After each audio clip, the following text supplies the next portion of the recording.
This is the Devil's Highway in Arizona. It is no joke. It is a twisty, turny mess of a road that maybe should have never been built. Back in the early 70s, my mom's car had broken down right in the middle of it on the way back to Tucson from grandma's house.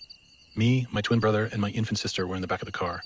My mom was not a mechanic, so we were kind of screwed. And for a long time, we just sat there. Her frustration and fear began to build, and it got dark.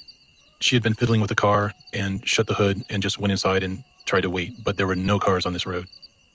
By now, it was pitch black, and it started to rain.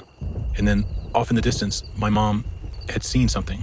She looked back at us and said sternly, "Boys, lock the doors." Straight ahead, around the bend, comes walking this figure towards us. She jumped out and began to speak with him, and it began to rain harder.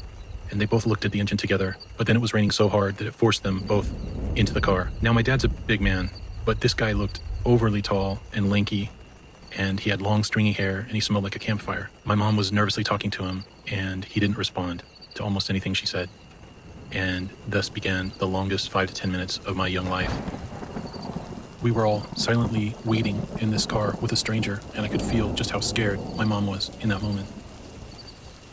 Then, while it was still raining, the man stepped outside, popped the hood up, and began to tinker with the engine. He asked her to turn it on, and it did with a sputter, and then he waved her on down the road. She tried to convince him to get back in so she could give him a ride somewhere, but he just kept walking up the road into the darkness. Every once in a while, I'll catch myself looking for him, driving down some old, dark Arizona highway. Maybe I'll pick him up. Maybe I won't.